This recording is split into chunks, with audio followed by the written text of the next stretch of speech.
Hi everyone. Welcome back to Tech World.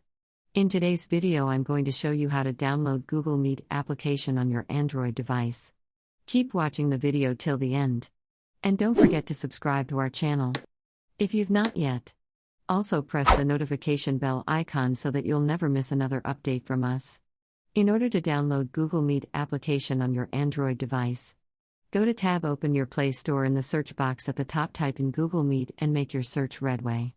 The search results appears on the display. You'll be able to see an install button right next to Google Meet application.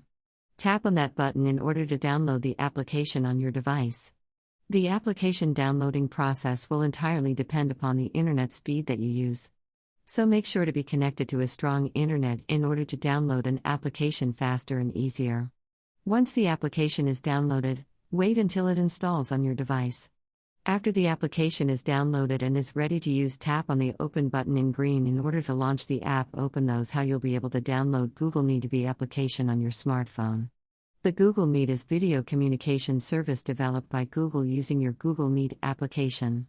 You can share your video, your presentations with your teammates and customers. That is how you can easily download Google Meet application on your Android device. I hope you found the video to be helpful. If you did, go ahead and give us a thumbs up. Comment down below in the comment box if you have a question or a feedback for us. I'll be back soon with more tutorial episodes. Again, thank you for watching.